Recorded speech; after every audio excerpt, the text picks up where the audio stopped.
পটলের এই রেসিপিটা বানালে গরম ভাতের সঙ্গে আর অন্য কিছুর প্রয়োজন পড়বে না। এতটাই টেস্টি হয় যে এক থালা ভাত নিমেষেই খেয়ে ফেলবেন। ঘরোয়া কিছু উপকরণ দিয়ে কম সময়ের মধ্যে বানিয়ে নেওয়া যায়। নমস্কার বন্ধুরা, রূপাস কিচেনে সবাইকে স্বাগতম। তাহলে চলুন দেখে নেওয়া যাক।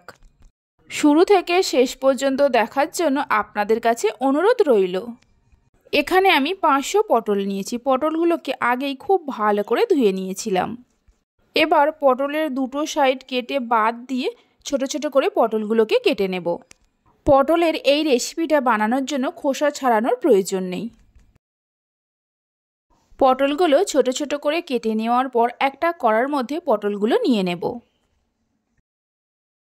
পটলগুলো কড়ার মধ্যে ঢেলে নেওয়ার পর অল্প করে জল দিয়ে দেব। জল খুব বেশি দিতে যাবেন না। আর অল্প করে নুন দিয়ে দেব। নুন আর জলটা মিশিয়ে নিয়ে ঢাকা দিয়ে হাই ফ্লেমে পটলগুলোকে একটু রান্না করে নেব। 2 মিনিট রান্না করে নেওয়ার পর ঢাকা খুলে একটু নাড়াচাড়া করে নেব। পটলগুলোকে একটু নাড়াচাড়া করে নেওয়ার পর আবারও ঢাকা দিয়ে একটু রান্না করে নিতে হবে, মানে পটলের মধ্যে যে জলটা আছে শুকিয়ে নিতে হবে। আরও 2-3 মিনিটের মতো রান্না করে নিয়েছিলাম। দেখুন পটলের মধ্যে আর একটুও জল নেই আর পটলগুলো সেদ্ধ হয়ে গেছে, তবে পুরো সেদ্ধ হয়নি। এইভাবে পটলগুলোকে হাফ সেদ্ধ করে নিতে হবে, পুরো সেদ্ধ করার প্রয়োজন নেই। এবার প্লেটের মধ্যে নামিয়ে রেখে পটলগুলো ঠান্ডা হতে দেব। ওই কড়াটা গ্যাসের ওপর বসিয়ে দিয়ে কড়ার মধ্যে 1 চামচের মতো সর্ষের তেল দিয়ে দেব। তেলের মধ্যে দিয়ে দেব 14 থেকে 15 কোয়া রসুন, 3-4টে কাঁচা লঙ্কাকে 2 টুকরো করে নিয়ে দিয়ে দেব আর হাফ চামচের মতো কালো জিরে দিয়ে দেব। ঝালটা আপনারা যেমন খাবেন সেই মতো কাঁচা লঙ্কা দেবেন। মিডিয়াম ফ্লেমে রসুন, কাঁচা লঙ্কা আর কালো জিরেকে ভেজে নেব। মিনিট 2-3 ভেজে নেওয়ার পর দেখুন রসুন আর কাঁচা লঙ্কাগুলো হালকা লাল লাল হয়ে গেছে। এর থেকে আর বেশি ভাজবো না। এই সময় গ্যাসের ফ্লেমটা বন্ধ করে দিতে হবে। এদিকে পটলগুলোও ঠান্ডা হয়ে গেছে, মিক্সির জারের মধ্যে ঢেলে নেব।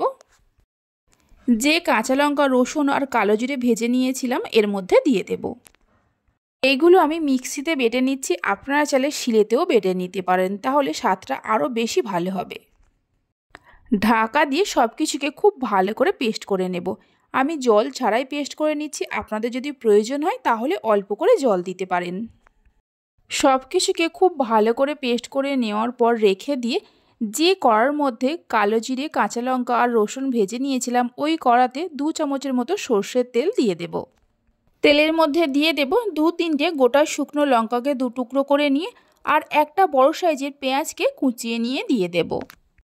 হাই ফ্লেমে পেঁয়াজ আর শুকনো লঙ্কাকে হালকা লাল করে ভেজে নিতে হবে। মিনিট 2-3 সময় ধরে পেঁয়াজ আর লঙ্কাগুলো ভেজে নেওয়ার পর পেস্ট করে নেওয়া পটল এর মধ্যে দিয়ে দিতে হবে।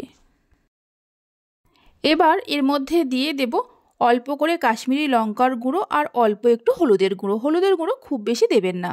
1 চামচে 3 ভাগের 1 ভাগ দিয়ে দিতে হবে। সামান্য চিনি দিয়ে দেব আর স্বাদ মতো নুন দিয়ে দেব। পটল সেদ্ধর সময় নুন দিয়েছিলাম, তাই নুনটা বুঝে দিতে হবে।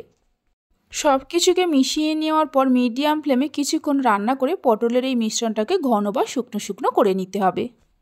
এইভাবে পটলের ভর্তা বানালে খেতে খুবই ভালো হয়। আমার মতো করে একদিন বানিয়ে দেখতে পারেন। বাড়িতে বানালে খেয়ে কেমন লাগলো অবশ্যই আমাকে কমেন্ট করে জানাবেন। মিডিয়াম ফ্লেমে মিনিট 4-5 রান্না করে নেওয়ার পর দেখুন পটলের মিশ্রণটা আগের থেকেই অনেকটা ঘন বা শুকনো শুকনো হয়ে গেছে। এইভাবে ক্রমাগত নাড়তে হবে, তা না হলে তলায় লেগে যেতে পারে। আরও মিনিট 4-5 রান্না করে নেওয়ার পর দেখুন পটলের মধ্যে আর একটুও জল জলে ভাব নেই। দেখুন কড়া থেকে কেমন ছেড়ে ছেড়ে আসছে। এই সময় বুঝে নিতে হবে পটলের ভর্তাটা তৈরি হয়ে গেছে। পটলের ভর্তা নামানোর আগে 1 চামচের মতো সর্ষের তেল দিয়ে তেলটা ভালো করে মিশিয়ে নিয়ে গ্যাসের ফ্লেমটা বন্ধ করে দিতে হবে। দারুণ স্বাদের পটলের ভর্তাটা আমাদের তৈরি হয়ে গেছে। রেসিপি ভালো লেগে থাকলে অবশ্যই একটা লাইক করবেন, বন্ধুদের সঙ্গে শেয়ার করবেন। ভালো লাগলে চ্যানেলটি সাবস্ক্রাইব করে পাশে থাকা বেল আইকনটি প্রেস করবেন নতুন রেসিপির আপডেট পাওয়ার জন্য। তাহলে চলুন ভিডিওটা আমি এখানেই শেষ করছি। আপনারা সবাই ভালো থাকবেন, সুস্থ থাকবেন। ধন্যবাদ।